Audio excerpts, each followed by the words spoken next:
Happening, everybody? MG here, MGCovers, bringing you a brand new sports handicapping video. Title of this video: how did we go 4-7 in the World Cup and still turn a profit? Super pumped to bring you this video. This is going to be extremely educational. We're going to talk about unit size, profitability in sports betting. You're going to love it and get a lot of value out of this. As always, if you're watching this video for the first time, greatly appreciate you subscribing to the channel. Everybody that subscribed in the last year, hey man, I greatly appreciate it. Everybody that's supported this channel since I started in 2019, like everybody out there.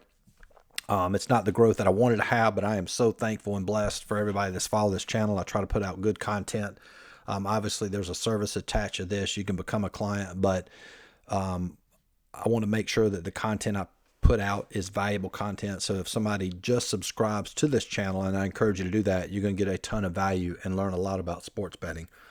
If you want to follow me on social media, MGCovers, cover spelled with a Z. Give out a lot of content there as well, so you get a lot of value by following me. I sent out a free play on some line movement, I think 2 nights ago. So if you follow me on Instagram, you'll get things like that, or just things I don't normally make a full video about. I'll post there.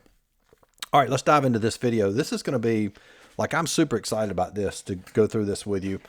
Obviously, we did turn a profit, so to go ahead and talk about the elephant in the room, even though we went 4-7. So those of you that followed me for a long time, back in September, into September, I made a complete paradigm shift with the direction I wanted to take my business, not only in my personal wagers, but also how I offered services to the general public. So what I wanted to do was create as many, quote, plug and play models as I possibly could. And if I couldn't create a plug and play model for that sport, I didn't want to wager on it. And so in essence, what a plug and play model is, you don't have to do any handicapping, or very, very little, so that you can rely more on the model, less on the subjective side. And the reason I did that is an area where I struggle in, meaning, like, so you have 2 parts to handicapping: the objective side, which is your model.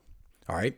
The second part of handicapping is the subjective part, which means you factor in things like form, line movement, injuries, home and away advantage, etc. So that creates, for a lot of people, myself included, creates a lot of doubt and a lot of gray area. So what I did with all these models, including this soccer model I'm going to show you now, is that I took all the things that are subjective, that are important, now not all of them, but the most important ones, put that into the model and created a brand new model for soccer. And it has been very successful. Once we started wagering totals and had a lot of success with that here latter part of the year.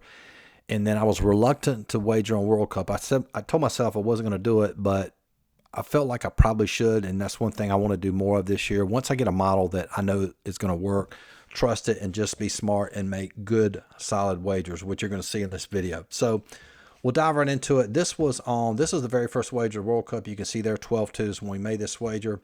All right, so a full unit for me is $1,000, just so we can understand the context. So a half unit would be 500, a 1/3 unit would be 300, 1/5 unit would be 200. Okay, so this was a draw we wagered, Ghana and Uruguay. Now, a draw, this is very important to understand this. So a draw in soccer has a statistical occurrence of only 33%. There's 3 lines in soccer: home team, away team, and then the draw. With a draw, I mean, already with soccer with 3 lines, you only have a 33% chance of winning.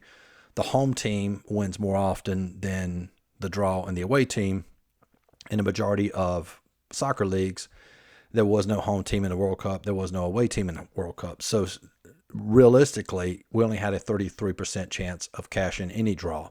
So there's no need to wager, quote, a full unit, and we didn't. You can see here we only wagered basically a 5th unit, $200, and that lost. Now, the other wager was Portugal. This was a game they're wagering in South Korea. They were already in the next knockout round, so this was sort of like a letdown spot. I still like the play, and I still like the wager, but for that reason is why I wager relatively small here. So we start the World Cup off 2-0 and lose. 0-2 and lose both these. All right, so the next day, this is the big one here. We had Netherlands, USA. Netherlands via my model. I wish I would have kept the lines. I didn't know I was going to do a video, but I wish I would have screenshot all of my lines for the World Cup. I posted a lot of these on Facebook. If you want, Instagram. If you want to go back and follow me on Instagram, you'll be able to see some of these lines. But Netherlands, I think they were like minus maybe like 230, something like that. So we're able to get them for minus 102. Now, this is important. You notice those previous two wagers, we only wagered 1/5 unit, 200 on each of those. Why? Because statistically, they didn't have a high percentage of, quote, cashing. But considering we had an enormous amount of value, meaning my line was like minus 230, so we had a huge amount of value. We wagered a full unit here, which would be $1,000 in one. So right now, we're 1 and 2, but profitable, okay? And I kind of kept this same criteria. And this is important to remember. Let me make this point sooner than I wanted to in the video. This is how you run a business, right? So I'm going to use this. Let's say you had an advertising, you owned a restaurant, whatever, and you spent $1,000 on this type of advertising, and you knew exactly what, you knew that every time you advertised and spent $1,000, what kind of return you got back on it, right? Let's equate that to this. So this is one that we know, this is something we do in our restaurant. We spend $1,000. We know exactly what we're going to get back. This over here, these are high yield, but a low chance of working. Meaning like this is something new we're doing as far as like advertising. And maybe this isn't a great example, but hopefully you understand it. Meaning like if this works, we're gonna get a lot of money back. In fact, if we'd have cashed this, we'd have won basically what would that have been? $700-800 right there. But the chance of it occurring is low. So this is very similar to the, a lot of people have heard of the Kelly criterion. I'm not going to cover that in this video, but similar to that. It's just about making good decisions. So if something only has a 33% chance of cashing, you're just not going to wager a full unit. So hopefully that makes sense to you. All right, so we cashed the Netherlands. Now let's go into the next day, France and Poland. I felt real good about this draw here. I felt good about all the wagers. I felt like we made really smart wagers. I had this game almost at even. This is back on 12-4. And you can see here again, we only risked 1/10 of a unit. So we basically wagered $100 is what I did. This is 1/10 unit. Now, had that won, I would have won almost a half unit, 0.43 units, right? So the way I structured this wager, this was a really good wager. Very, very low risk, high yield. So in sports betting, that's what you want. You don't want to wager. You guys have seen these guys that wager these in NFL. I can't remember the exact wager. Guys wagering like $20,000, and if they win, he wins like $70. Oh, I think it was one of those football games where a team was up at halftime. The Minnesota game. Somebody wagered something crazy like that, where a team has a huge lead. That's a terrible wager because you have high risk, very little reward. In sports betting, you want to do just the opposite. You want low risk here, 1/10 unit. We only wagered $100, and high yield, right? So there's no rules in this business. The rule in this business, like any business, is what? You got to be profitable. That's the only rule. So understand this, when you like a play, and let's say it's a huge dog like plus 275, you don't have to wager your normal amount. You can wager smaller than your normal amount, and if it wins, hey, you would win what you would normally make risking your normal wager amount, if that makes sense. So that was a loss. All right, let's go to the next day. Again, we did the same thing here with this one, England. We had 297. No need to hash that out. That was just a loss.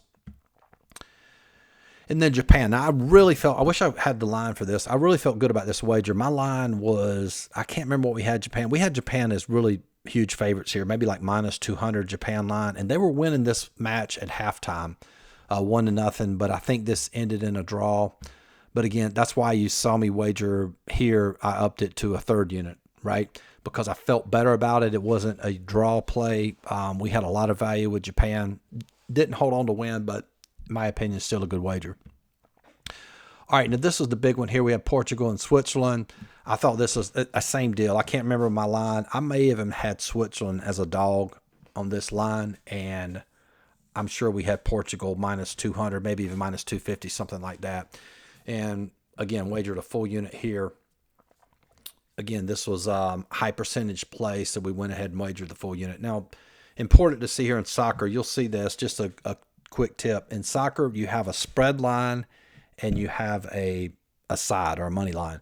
I wagered this on the spread because the juice was lower. I think if I wagered it on the side, it was like minus 113, minus 114, something like that. So I ended up wagering on the spread. And all the spread is, meaning they subtract a half. It's the same wager. So if Portugal, it's a draw, you would lose. So they have to win. It's just that I played a little bit less juice. So that's why you see that minus 0.5. And I think Portugal won in a blowout. All right, so big win there, right? So we go over here to the next day. Same deal here, Netherlands, Argentina. We went with Netherlands here. I thought they would get the win. I think this was the one. Yeah, this was the draw. This one ended in a draw.